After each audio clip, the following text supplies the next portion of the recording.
Hey, what's up, everybody? Jay Wallen here.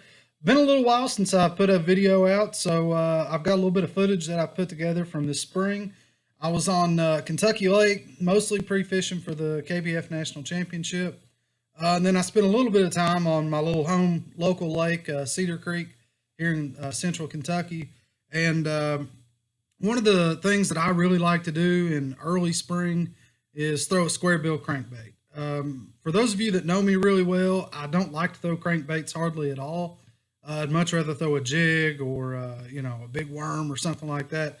Not really a big fan of throwing the crankbait, but there are certain times of the year and certain places where you need to be throwing a crankbait. And Kentucky Lake's one of those places, and Cedar Creek. And, anytime you've got good shallow cover with low 50s to 60s, you can get bit on a crankbait pretty good. And I was at Kentucky Lake fishing some shallow pockets, not necessarily in the backs of the creeks. This was all throughout some of the major creeks, but some of those shallow pockets with stumps. I fished some road beds, but mostly stumps. And one of the key things that you need to do with a crankbait is you need to have some kind of cover. Whether it's stumps, a road bed, even grass, that counts. But my personal favorite is stumps. And that Squarebill, the way it deflects off of a stump, it triggers bites like no other bait. My particular favorite, and I'm not sponsored by them or anything, this is just my personal preference, is a 6 cents, the 50X Crush. That's my personal favorite Squarebill, and that's pretty much exclusively what I throw when it comes to throwing a Squarebill crankbait. But some of this footage I'm going to show you, the first little bits from Kentucky Lake, and really all I was doing was just finding these shallow pockets. It was stained water. I was throwing those crawdad patterns, the reds, the orange, those kind of colors, and just really finding some of that cover and bumping that crankbait through it. Not necessarily into it, but through it. Just because it deflects up, don't necessarily let that kill your action. Keep it coming. It'll pause on its own. And sometimes you can do a stop, go kind of retrieve. But when I bump into a piece of cover and that bait deflects up off of it, I want to keep it coming because it's a reaction kind of bite, and that's what I'm trying to induce. So fish that bait through it, especially if you're fishing brush piles. There was a little bit of brush where I was, and you could force the crankbait to come through the brush, and as soon as it would release through, a lot of times they were nailing it. So check out this first little bit. It's on Kentucky Lake. It's late February. Water temp, if I remember correct, was about 52. It had some pretty heavy stain to it. So those are the kind of conditions that I was fishing, and I'll get into a little bit more about how I was fishing the bait.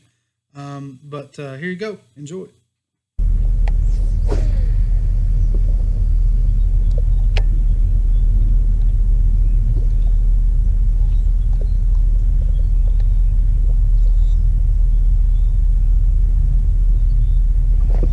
There he is.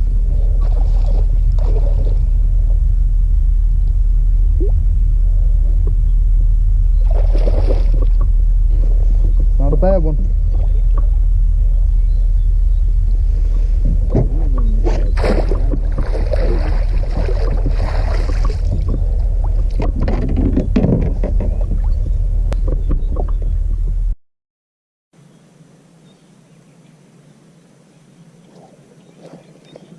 There he is.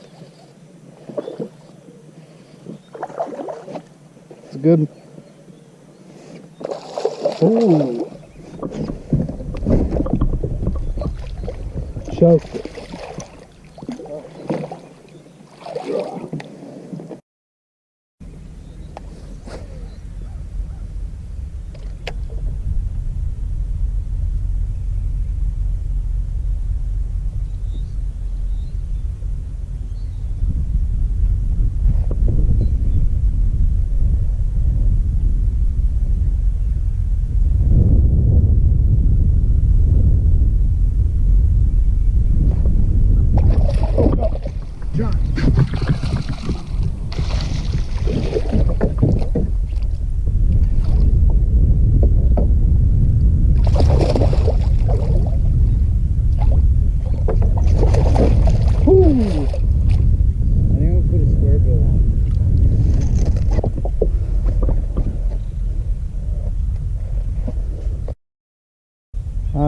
I don't see him. There's a point in there.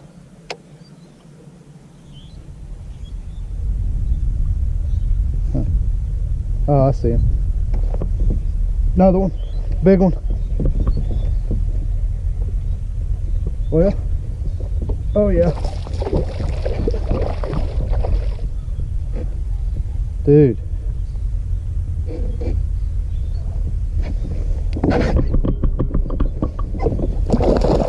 Barely hooked.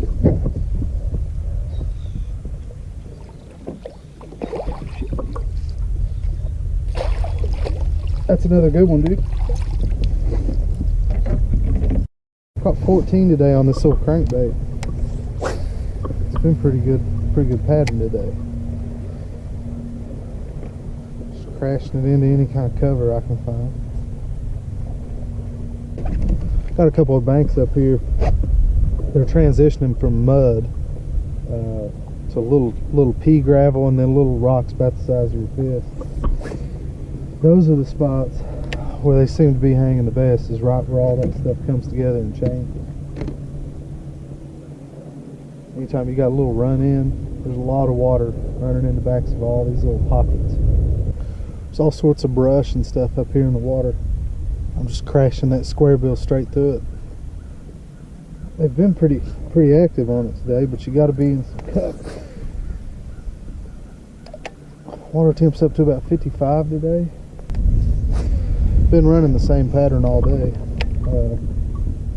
Just throwing this little 6-cent Squarebill right up into this, really these channel banks, the banks with the gravel on them, and pretty much anywhere there's been a little bit of wood.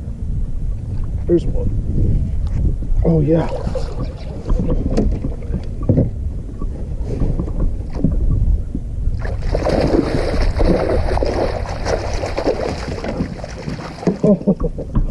Oh boy, did he get it. You tell me he didn't want it, huh? Did he choke it or what? Look at that. All right, so about a week after I was on Kentucky Lake, I went over to Cedar Creek Lake, found very similar conditions, and just thought I'd chuck the Squarebill around a little bit. Same kind of cover, just rows of stumps, brush piles. You know, there's a railroad bed on Cedar Creek Lake. Fished that a little bit. It's got all kinds of stumps and brush on it. So same kind of deal, similar conditions, and similar results.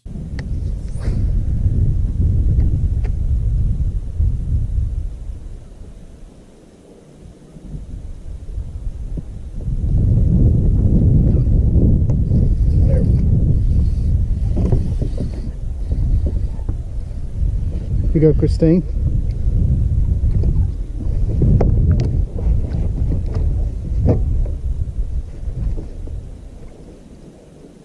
Oh, it's a big one. Oh.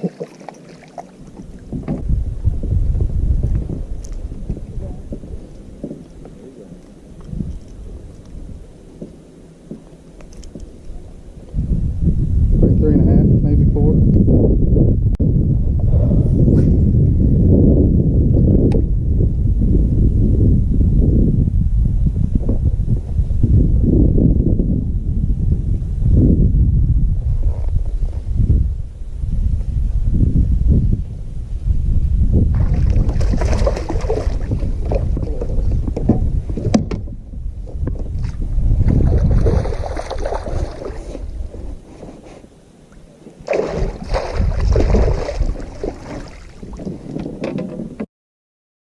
Still working the Squarebill pattern. Back in the back of one of these creeks. It's warmed up a little bit. Should have some action back here.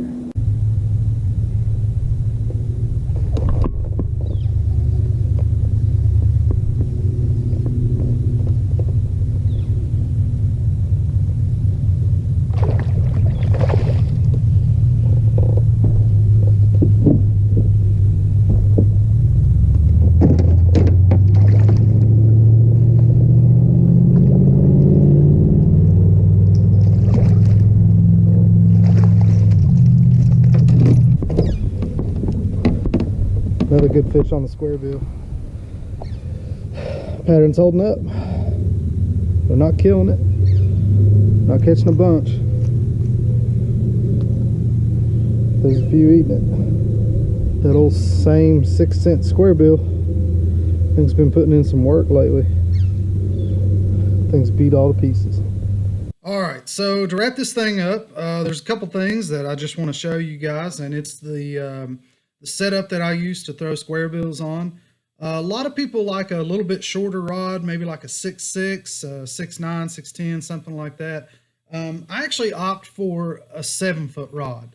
And what I've been throwing is the, see if I can hold this up so you guys can see it. It's the G-Loomis, flip this around here so you can see it. It's the G-Loomis IMX Pro series. This is a fairly new line of rod. Get that in there so you guys can see that. But it's the IMX Pro series. It's a 7-foot rod. Medium fast action. You want to have a lot of give in that tip. It's rated for 3/8 ounce all the way up to an ounce crankbait. So you know, it can handle a wide variety of crankbaits. I've also got that paired up with the new Shimano Curado K reel, and I'm running the 6.2 gear ratio on that, and that was the slowest ratioed reel that I could get in the Curado K. I like a good slow reel, and I'm using 12-pound Sunline fluorocarbon on this.